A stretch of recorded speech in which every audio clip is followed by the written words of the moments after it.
Assalamualaikum warahmatullahi wabarakatuh. Alhamdulillahilladzi an'ama 'alaina bi ni'matil iman wal islam. Asyhadu an la ilaha illallah wa la syarika lah. Wa asyhadu anna Muhammadan 'abduhu wa rasuluh.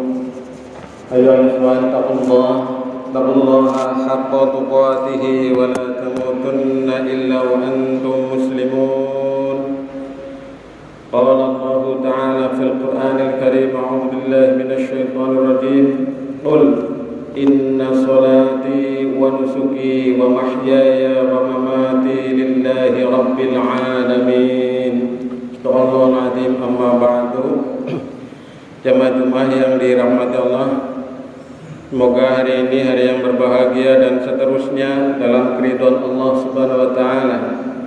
Maka rasa syukur mari kita senantiasa ekspresikan dengan segala daya kemampuan yang ada di dalam diri kita, baik dengan lisan biqaulin alhamdulillah maupun dengan hati meyakini semua anugerah pemberian dari Allah, dan dengan perbuatan yaitu mencerminkan harapan keinginan dari yang memberi nikmat kepada kita. Selanjutnya kami selaku khatib mewasiatkan pada diri kami pribadi dan umumnya kepada jamaah sekalian, marilah kita senantiasa meningkatkan iman takwa kita kepada Allah Subhanahu wa taala, karena inilah sebaik-baik bekal, inilah sebaik-baik pakaian, inilah sebaik-baik sebutan sandangan bagi kita, dan ini yang memuliakan kita di hadapan Allah Subhanahu wa taala. Inna akramakum 'indallahi atqakum. Sungguhnya orang yang paling mulia di antara kamu sekalian adalah orang-orang yang paling bertakwa di antara kamu. Jemaah yang dirahmati Allah, di antara upaya kita untuk meraih takwa adalah dengan berjuang di jalan Allah, dengan jihad fi sabilillah. Di antara faktor utama dalam berjuang di jalan Allah adalah berkurban. Berkurban untuk Allah Subhanahu wa taala.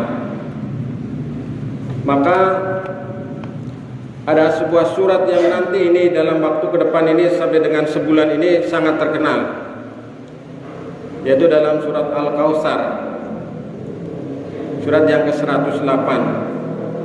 A'udzu billahi minasyaitonir rajim. Inna a'tainakal kautsar fasholli li rabbika wanhar inna syani'aka huwal abtar. Insyaallah semua orang Islam hafal surat ini. Tapi untuk mengamalkan insyaallah semuanya bisa. Artinya, sesungguhnya kami telah memberikan kepadamu nikmat yang banyak. Jadi nikmat Allah itu banyak sekali. Ayat pertama, ayat kedua, maka dirikanlah sholat karena Tuhanmu dan berkurbanlah.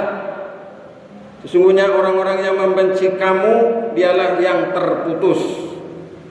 Jemaah sekalian yang dirahmati Allah, ayat pertama Allah menginformasikan kepada kita, Allah memberikan nikmat yang banyak. Begitu sempurna nikmatnya Allah yang diberikan kepada kita, tidak ada yang kurang jemaah sekalian. Coba kurangnya apa kepada kita Allah? Tidak ada.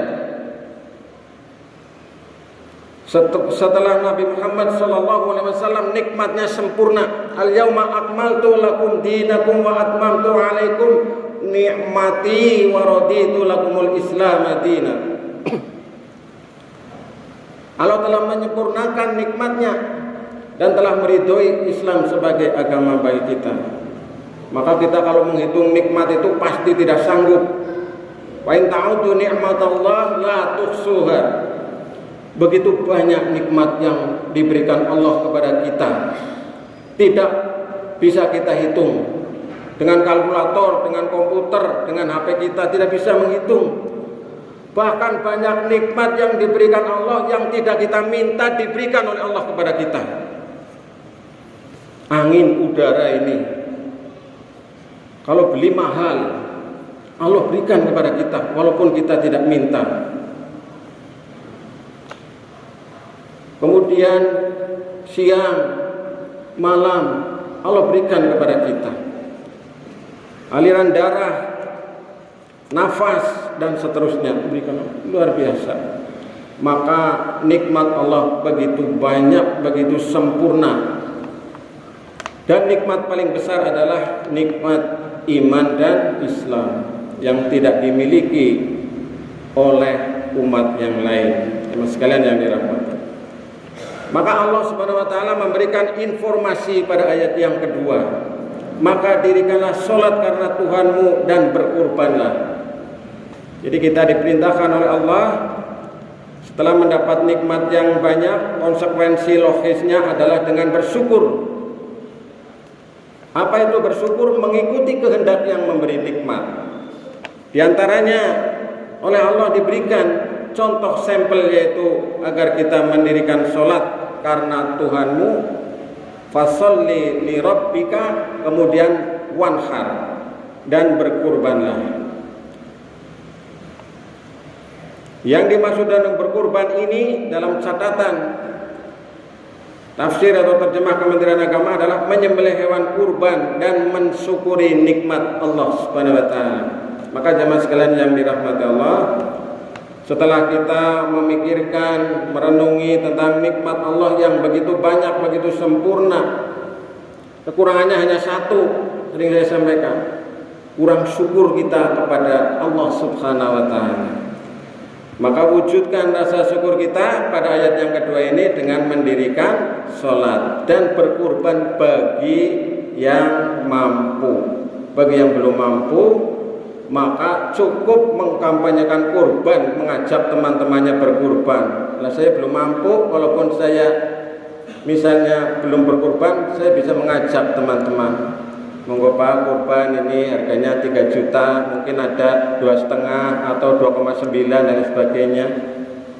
Bisa. Kalau sudah mampu kita berkurban, sekitar kisaran harga-harga segitu itu. Mendirikan sholat dan berkurban. Yang kurban yang diterima bukan darahnya, bukan dagingnya, bukan binatangnya, tapi takwanya kepada Allah Subhanahu wa taala. Inilah teman sekalian. Kemudian pada ayat yang ketiga Allah menginformasikan, sesungguhnya orang yang membenci kamu dialah yang terputus, yaitu orang-orang yang membenci Nabi Muhammad, orang yang membenci kebaikan, orang yang membenci pada ayat yang tadi di atas, dan orang yang membenci kepada Al-Quran, dia akan terputus dari rahmat Allah Subhanahu wa taala. Jemaah sekalian yang dirahmati Allah, mumpung masih ada waktu, kesempatan, silahkan bagi yang ukuran sertifikasi mungkin sudah ya, PNS sudah bisa daftar haji, sudah bisa kurban. Yang penting syaratnya satu, niat. Nah, kalau ada niat bisa, kalau tidak ada niat ya nggak bisa.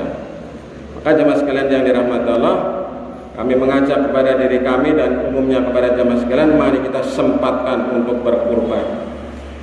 Lalu bagaimana yang belum sempat untuk berkurban? Kita bisa meluangkan waktu seperti tadi saya sampaikan di awal, adalah kita dengan mengorbankan yang kita bisa. Kalau bisa kita berkurban dengan harta kita, diantaranya dengan berkurban pada besok, pada tanggal 10, 11, 12 Zulhijjah, pada hari tasyrik. Kalau tidak bisa, maka kita mengorbankan yang lain dalam rangka kita berjuang di jalan Allah Subhanahu wa taala. Yaitu kita dengan mengorbankan waktu kita, alokasikan khusus untuk berjuang di jalan Allah. Untuk apa misalnya? Menuntut ilmu. Untuk apa misalnya? Beribadah. Untuk apa misalnya? Beramal. Untuk apa misalnya? Berdakwah amar ma'ruf nahi mungkar. Alokasikan waktu sedikit saja untuk berjuang di jalan Allah Subhanahu wa taala. Kemudian mengorbankan kita dengan tenaga kita atau dengan jiwa kita, yaitu dengan membangun, dengan membela, menegakkan Islam. Berangkat kita baik dalam keadaan merasa berat maupun merasa ringan, baik dalam keadaan merasa ringan maupun berat, dalam rangka berjuang di jalan Allah Subhanahu wa taala. Lalu kita juga bisa mengorbankan pikiran kita. Untuk apa? Untuk kemajuan Islam. Untuk apa? Kemajuan musola kita, masjid kita, lingkungan kita, agar terbentuk qaryah thayyibah, agar terbentuk kesalehan sosial dan seterusnya. Siapa yang mengupayakan kalau bukan kita? Nah, kita saatnya untuk berkurban, berjuang di jalan Allah Subhanahu wa taala. Dan ini pengorbanan pikiran kita dalam rangka menegakkan kalimat Allah adalah di antara tanda-tanda ciri-ciri generasi ulil albab atau orang-orang yang mau berfikir dan berzikir. Berfikir tentang Allah Subhanahu wa taala dan berzikir menyebut Allah Subhanahu wa taala. Lalu yang terakhir jemaah sekalian yang dirahmati Allah adalah dengan mengorbankan hartanya, dananya sedikit saja. Kalau kita sudah bisa zakat, alhamdulillah berzakat. Karena zakat itu wajib. Kalau belum bisa, infaknya, sedekahnya. Kalau sudah lebih mampu lagi, bisa dengan wakafnya. Wakaf itu orang yang berwakaf berarti sudah mimpi surga itu. Sudah memikirkan tentang kematian, sudah memikirkan merindukan surga orang-orang yang mewakafkan hartanya di jalan Allah Subhanahu wa taala. Sehingga seperti yang sering kita sebut, kita baca, kita menyebut inna sholati wa nusuki wa mahyaya wa mamati lillahi rabbil alamin. Sesungguhnya sembahyangku, ibadahku, hidupku dan matiku hanyalah untuk Allah Tuhan seluruh sekalian alam. Demikianlah jemaah sekalian yang dirahmati Allah. Yang sedikit ini semoga bermanfaat khususnya bagi diri saya dan umumnya bagi jemaah sekalian. Barakallahu li wa lakum fil Qur'anil azim wa nafa'ani wa iyyakum bima fi minal ayati wa dzikril hakim. Aqulu qawli hadza astaghfirullahal azim innahu huwal ghafurur rahim.